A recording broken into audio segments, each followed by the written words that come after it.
Assalamualaikum warahmatullahi wabarakatuh. Sahabatku yang dirahmati oleh Allah Subhanahu wa Ta'ala, pada kesempatan kali ini adalah kisah lengkap dari ulama besar dari Indonesia yang terkenal bahkan sampai ke internasional. Siapakah beliau? Beliau adalah Syekh Ahmad Syatibi Al-Qonturi, atau lebih dikenal dengan sebutan Mama Gentur. Ulama masyhur Nusantara yang memiliki gelar Al-Alim, Al-Alamah, Al-Kamil, Al-Waro Syekh Ahmad Syatibi bin Muhammad Syahid Al-Qonturi Asy-Syanjuri Al-Jawi Asy-Syafi'i. Beliau lahir di Cianjur, Hindia Belanda, dan meninggal di Cianjur, Indonesia pada Rabu tanggal 14 Jumadil Akhir 1365 Hijriah bertepatan dengan tanggal 15 Mei 1946. Beliau memiliki banyak murid. Kurang lebih dari murid-muridnya tersebut berjumlah 3.000 muridnya yang menjadi ulama besar, antara lain Syekh Tubagus Ahmad Bakri Asy-Syampuri, Mama Sempur Plered, Kabupaten Purwakarta; Syekh Ahmad Umed, Mama Cimasuk, Karangpawitan, Kabupaten Garut; Syekh Jainal Alim, Mama Haur Kuning; Syekh Muhammad Umar Basri, Mama Fauzan, Sukaresmi, Kabupaten Garut; Syekh Ijuddin, Mama Cibatu, Cisaat, Kabupaten Sukabumi; Syekh Jen Abdus Somad, Mama Gelar, Cibeber, Kabupaten Cianjur; Syekh Muhammad Hasbullah, Mama Babakan Bandung, Sukaraja, Kabupaten Sukabumi; Syekh Fudoli, Mama Gentong, Cisaat, Kabupaten Sukabumi; Syekh Abdus Sobur, Mama Gunung Sumping, Palabuhan Ratu, Kota Palabuhan Ratu; Syekh Ahmad Inayatullah, Mama Warudoyong, Sukaraja, Kabupaten Sukabumi; Syekh Hulaimi, Mama Darmaga, Bojong Picung, Kabupaten Cianjur; Syekh Abdullah, Mama Jengjing, Sukaraja, Kabupaten Sukabumi; Syekh Muhammad Sujai, Mama Ciharashas, Cilaku, Kabupaten Cianjur; Syekh Ahmad Izzuddin, Mama Kubang, Cibeber, Kabupaten Cianjur; Syekh Sayuti, Mama Pawenang, Nagrak, Kabupaten Sukabumi; Syekh Ahmad Rosyadi, Mama Cipelang, Cijeruk, Kabupaten Bogor; Syekh Muhammad Syafi'i, Mama Cijerah, Bandung Kulon, Kota Bandung; Syekh Fakhruroddin, Mama Sungapan, Ciberem, Kota Sukabumi; Syekh Ahmad Jangjang Jubaidi, Mama Cijambu, Cigombong, Kabupaten Bogor; Syekh Hasan Basri, Mama Obay, Kampung Sawah, Jayakarta, Kabupaten Karawang; Syekh Ahmad Dimyati, Mama Kedung, Ciranjang, Kabupaten Cianjur; Syekh Hasan Hariri, Mama Cipriangan, Sukalarang, Kabupaten Sukabumi; Syekh Hasan Mustafa, Abuya Cilember, Cisarua, Kabupaten Bogor; Syekh Jarnuji, Mama Pamuruyan, Cibadak, Kabupaten Sukabumi; Syekh Izzuddin, Mama Cijambe Fauzan, Warudoyong, Kota Sukabumi; Syekh Hasan Bolang, Mama Cijambe, Bantar Gandung, Kota Palabuhan Ratu; Syekh Sya'roni, Mama Cigadog, Sukaraja, Kabupaten Sukabumi; Syekh Ahmad Basuni, Mama Baros, Karangtengah, Kabupaten Cianjur; Syekh Yasin, Mama Cikadu, Palabuhan Ratu, Kota Palabuhan Ratu; Syekh Bandaniji, Mama Sadamaya, Cibeber, Kabupaten Cianjur; Syekh Muhyiddin, Mama Wangon, Ciawi, Kabupaten Bogor; Syekh Badruddin, Mama Cariu, Cugenang, Kabupaten Cianjur; Syekh Ro'yani Sidik, Mama Cisempur, Caringin, Kabupaten Bogor; Syekh Ahmad Jajuli, Mama Bantar Gerbang, Bentar Gadung, Kota Palabuhan Ratu; Syekh Muhtar, Mama Cikeremi, Sukaraja, Kabupaten Sukabumi; Syekh Ahmad Sohibul Wafa, Abah Anom, Suryalaya, Kabupaten Tasikmalaya; dan yang terakhir Api Harun, Kabandungan, Kampung Kabandungan, Padaluyu, Cugenang, Pesantren Kresek. Itulah murid-murid sebagian daripada Mama Gentur yang sekarang menjadi ulama masyhur di Indonesia, bahkan terkenal sampai ke internasional. Riwayat pesantren dari Mama Gentur. Kemudian Mama mulai berangkat ke pesantren Kresek. Kata Mama Kresek, kalau Ananda mau punya ilmu yang besar, besok Mama antar ke paman Mama, yaitu Pangersa Mama Ajengan Muhammad Adroji di Bojong. Sebab dalam waktu sekarang ini, para sepuh yang punya ilmu besar di tiap kabupaten juga kebanyakan adalah yang nyantri ke paman Mama tersebut, yaitu Syekh Muhammad Azroi, Bojong, Garut. Mama Gentur menginap semalam di Kresek. Besoknya kemudian diantarkan ke pesantren Bojong. Pesantren Bojong ini diceritakan pada waktu pertama masuk ke pesantren, oleh guru di pesantren disumpah jikalau tidak mempunyai ilmu sihir. Kemudian dia melaksanakan sumpahnya, tanda tidak memiliki ilmu sihir. Kemudian barulah dia diterima sebagai murid di pesantren. Makanan yang biasa dia makan selama di pesantren, tidak pernah makan yang enak dengan rupa-rupa makanan. Ketika mendapati masalah kitab yang susah dipahami, beliau langsung menghadiahi mu'alifnya dengan makanan dan aurad sholawat. Hanya dalam waktu 40 hari mondok di Bojong, dia sudah hafal kitab Yaqulu Nazom Maksud dalam ilmu syaraf. Kailnya ilmu syaraf, Imriti ilmu nahu, Alfiyah ilmu nahu dan syaraf, Samarqandi ilmu bayan, dan Jauhar Maknun ilmu ma'ani bayan dan badi. Keunggulan pesantren Bojong, Garut adalah para santri yang belajar di pesantren tersebut jika sudah belajar selama 2 tahun biasanya akan jadi al-alim al-alamah. Mama Gentur menetap di pesantren Bojong hanya selama 1 tahun hingga akhir bulan Sya'ban, karena disuruh oleh gurunya yaitu Syekh Muhammad Azroi untuk menemani Kiai Muhammad Rusdi atau Kiai Rusdi berguru ngaji ke pesantren Gudang, Tasikmalaya sekarang, yang sudah menetap selama 4 tahun. Kiai Rusdi merupakan salah satu santri Bojong. Di saat Mama Gentur mulai mondok di pesantren Bojong tersebut, Kiai Rusdi sudah genap 3 tahun. Ketika ajengan Muhammad Rusdi sudah genap 2 tahun di Bojong, juga oleh gurunya yaitu Syekh Muhammad Azroi, sebab sudah al-alamah, hanya saja ayahnya dan kakeknya belum mengizinkan. Sebab menurut pendapat kakeknya yaitu Syekh Utsman berkata kepada Syekh Muhammad Azroi Bojong, ajengan khawatir masih remaja, baru usia 17 tahun, entar jadi kiai nunggul dan takut kasar bahasanya.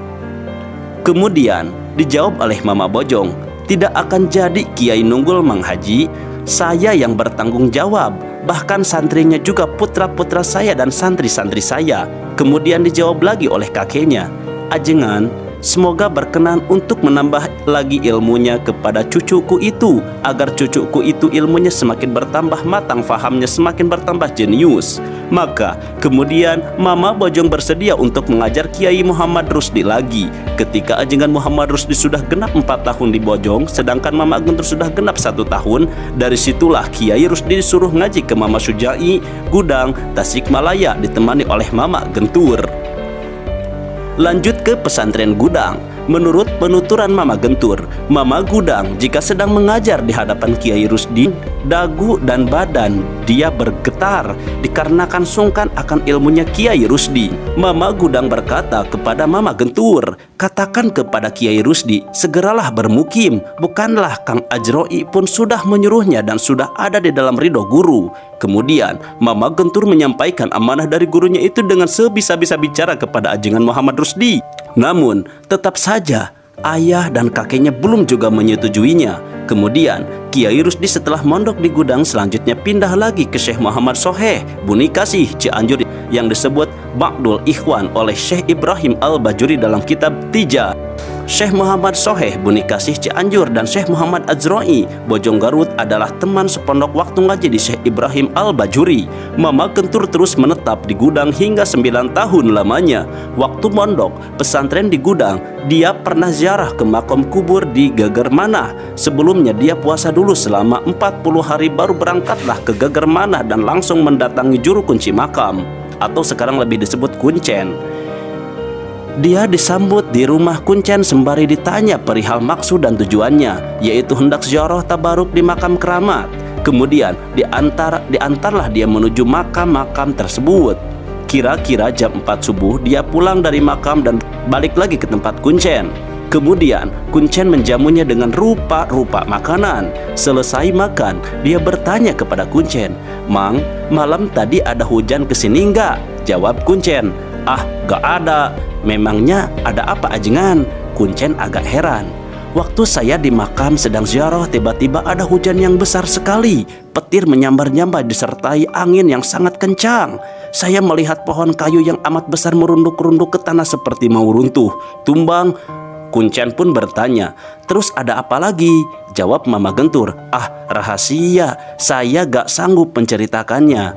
Di malam itu, kata penduduk kampung, ada suara ayam berkokok yang terdengar jelas oleh semuanya. Sedangkan di kampung tersebut tidak ada yang punya ayam yang suaranya seperti itu. Semuanya kaget akan suara ayam tersebut. Kemudian diselidiki dari mana sumbernya suara itu. Ternyata yakin bahwa suara ayam tersebut berasal dari atas petir. Bahasa Indonesianya yaitu bukit, tempat makam yang dijorohi oleh pangersa Mamak Gentur. Kata Mamak Gentur, setelah 9 tahun di gudang, kemudian Mamak berangkat ke Mekah ngaji ke Syekh Hasbullah. Lanjut ke pesantren Mekah. Pertama ngaji di Syekh Hasbullah banyak yang menyepelekannya. Suatu hari Syekh Hasbullah berkata kepada murid-muridnya, kira-kira begini artinya, "Besok hari Rabu kita akan mulai ngaji Tuhfatul Muhtaj. Tapi sebelumnya kalian mutola'ahlah terlebih dahulu kitabnya. Hasil mutola'ah tuliskan dalam buku masing-masing. Besok semua harus hadir dan bawalah hasil tulisan tersebut." Besoknya Syekh Hasbullah memeriksa buku murid-muridnya tersebut. Ketika melihat buku tulisan Mama Syekh Hasbullah tertegun. Kemudian buku Mamak Gentur dipisahkan dan melanjutkan pemeriksaannya. Setelah selesai, Syekh Hasbullah berkata, "Ngaji Tuhfah batal sebab gak pantas Syatibi ngaji kepada saya. Bahkan seharusnya saya yang ngaji ke Mama Syatibi. Masalah yang belum sampai saya mutola'ah dalam buku Syatibi sudah ada. Saya gak sanggup mentaswirkan kitab di hadapan Mama Syatibi. Tetapi oleh sebab semuanya meminta untuk diteruskan dan juga Mama memohon supaya diteruskan bicara dan diteruskan biarpun dibaca hanya lafadznya saja, maka barulah Syekh Hasbullah bersedia walaupun cuma lafadznya hingga tamat." Kata Mama Gentur, ilmu yang dipakai mutola'ah kitab Tuhfah tersebut adalah sebagian ilmu yang diterima dari Syekhona Bojong. Inilah ciri al-alamahnya Syekhona Bojong Garut. Sewaktu di Mekah, Mama Gentur suka sholat di depan Baitullah. Para askar sudah pada tahu dan memberi isyarah kepada jamaah yang lain supaya ada tata hormat kepada dia sembari berkata, "Hadza ulama'ul zawa." Setelah menetap beberapa tahun di Makkah, lanjut Mama Gentur pergi mesantren ke pesantren di Mesir. Setelah sekian lama di Mekah, kemudian dia berangkat ke Mesir dengan maksud mau melanjutkan tolab ilmunya. Namun ulama Mesir sama berkata, sudah tidak ada guru buat Ahmad Syatibi. Hanya ada satu ulama ahli qiraat Quran yang berasal dari Indonesia, juga yang bermukim di Mekah, yaitu dari Pulau Bawean. Selanjutnya mereka saling menggurui Mama Gentur Mama Gentur mengajar ilmu mantik, ulama Bawean mengajar ilmu qiraat. Sesudah Mama Gentur mukim di Mekah selama 3 tahun, kata satu riwayat kemudian ada utusan dari Syekh Muhammad Soheh Buni Kasih Cianjur, amanahnya, katakan kepada Syatibi segeralah pulang kemudian mukim di Cianjur, sebab di daerah Tatar Pasuruan sudah tidak ada lagi yang kuat untuk jadi pemimpin dan tauladan dari pengamalan ilmu yang sebenarnya. Lanjut ke pesantren Buni Kasih. Kemudian Mama Gentur pulang ke Cianjur dan melanjutkan mengaji ke Syekh Soheh Buni Kasih, kemudian mukim di daerah Gentur. Setelah beberapa tahun lamanya Mama Syatibi Gentur mondok, semasa hidupnya dia mengarang rupa-rupa kitab, kurang lebih sekitar 80 kitab berbahasa Arab dan Sunda, di antaranya Sirajul Munir dalam ilmu fikih, Tahdidul Ainain dalam ilmu fikih, Nadom Sulamut Taufik dalam ilmu fikih, Nadom Muqaddimah Sumarqandiyah dalam ilmu bayan, Nadom Dahlaniyah dalam ilmu bayan, Nadom Ad-Dudiyah dalam ilmu nadharah, Nadom Ad-Jurumiyah dalam ilmu nahu, Muntijatu Latif dalam ilmu sorof, dan lain-lain. Sebagian karangannya dalam ilmu bayan dan yang menyebar sampai tanah Arab. Para ulama Arab dan Mesir banyak yang membaca hasil karya dia dan memujinya seraya berkata, ternyata di tanah Jawa ada juga ulama yang luas ilmunya. Lanjut kisah mendirikan pesantren Mama Ahmad Syatibi Al-Konturi. Sebelum mukim, dia membaca sholawat nariyah terlebih dahulu atau lebih dikenal dengan sholawatan halu sebanyak 4.444 kali dengan maksud supaya mukimnya ditambah-tambah ilmu dan tambah-tambah manfaatnya. Cara Mama Gentur dalam menyebarkan ilmunya yaitu dia tidak pernah mengajarkan suatu ilmu kepada muridnya kecuali telah ia amalkan terlebih dahulu. Seperti beliau mengijazahkan sholawat untuk umum sesudah diamalkan terlebih dahulu selama 40 tahun. Dia pernah diminta mengaji kitab Tuhfah Muhtaj sebelum belajar mengaji, dan beliau pun berpuasa terlebih dahulu selama 40 hari. Jika makan, beliau cukup di mangkok dengan garam. Beliau tidak pernah makan enak sebagaimana keadaan beliau pada waktu nyantri di pesantren. Suatu ketika, beliau khusus diundang makan-makan oleh Om Muharram. Beliau adalah seorang saudagar kaya raya di Cianjur. Segala makanan dan minuman disediakan, namun yang dimakan beliau cuma sedikit nasi yang dicuilkan ke garam saja. Begitulah menu beliau pada saat makan selamanya. Cuma pernah sesekali makan agak beda, termasuk mewah menurut beliau, yaitu waktu makan dengan pepes hurayak atau pepes ikan kecil hasil ternak beliau. Perjalanan Syekh Ahmad Syatibi Al-Konturi. Kabar dari Syekh Ahmad Umed alias Mama Cimasuk Garut bin Syekh Muhammad Rusdi alias Mama Haur Koneng Garut. Waktu saya mengunjungi Mama Gentur, beliau mengisahkan bahwa dulu Mama ketika sangat menginginkan punya ilmu yang besar, tapi Mama merasa bingung memilih guru untuk mengaji kemana. Akhirnya Mama berangkat ziarah kubur ke Habib Husain bin Abu Bakar Al-Aidrus alias Wali Luar Batang, Jakarta. Disitulah Mama membaca sholawat naria sebanyak 4.444 kali dalam tamatan sebanyak 44 kali dalam waktu 8 bulan. Kemudian setelah itu Mama bermimpi bertemu dengan Wali Luar Batang. Wali tersebut berkata, "Kalau kamu benar-benar mau punya ilmu yang besar, segeralah pergi ke daerah Garut." Rujukan Ahmad Syatibi Al-Konturi. Qaidatul Muhtaj menceritakan sedikitnya riwayat Mama Sepuh Gentur dengan para masyayikh kirom dan lainnya waktu menimba ilmu. Ar-Risalatul Konturiyah fi Manakibisi Syaihil Alimil Al-Alamatil Kamili Waro Al-Haj Ahmad Syatibi Al-Konturi Asyunjuri Al-Jawi. Tahsilul Hilali fi Manakibi Mama Ahmad Syatibi. Sejarah Mama Syatibi Al-Konturi. Syekh Ahmad Syatibi Gentur tanpa diketahui secara pasti tanggal, bulan, dan tahun kelahirannya. Beliau lahir di Kampung Gentur, Warung Kondang, Cianjur, Jawa Barat, Hindia Belanda.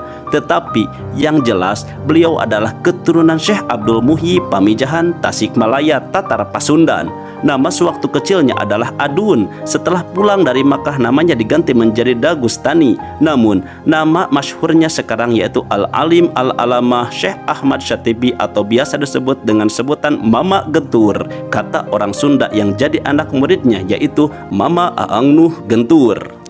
Mama Gentur sebagai seorang ulama Syekh Ahmad Syatibi kemudian lebih dikenal dengan sebutan Mama Gentur oleh masyarakat sekitar. Mama adalah gelar kehormatan suku Sunda yang disematkan kepada ulama berpengetahuan tinggi yang menjadi gurunya para ulama di daerah Jawa Barat dan daerah tujuan diaspora para keturunan Sunda seperti Banten, Jakarta, dan Lampung. Kata Mama adalah merupakan istilah bahasa Sunda yang berasal dari kata Rama, artinya bapak di kalangan masyarakat Jawa Barat. Kata Mama ini biasanya disematkan kepada ajengan atau kiai yang ilmunya tinggi, sehingga sebutannya menjadi Mama Ajengan atau Mama Kiai. Sementara Gentur adalah sebuah desa yang ada di Kecamatan Warung Kondang, Cianjur, Jawa Barat. Syekh Ahmad Syatibi adalah anak ketiga dari 4 bersaudara buah hati pasangan Mama Haji Muhammad Syaid dan Ibu Hajah Siti Khadijah. Kakek kandungnya antara lain Hajah Rukiah, pengajar pondok pesantren Cipadang, Cianjur, Mama Haji Ilyas alias Mama Haji Yahya, pengajar pondok pesantren Babakan Bandung Sukaraja, Sukabumi, dan adik beliau yakni Mama Haji Muhammad Kurtubi alias Mama Gentur Kidul, pengajar pondok pesantren Gentur, Warung Kondang, Cianjur.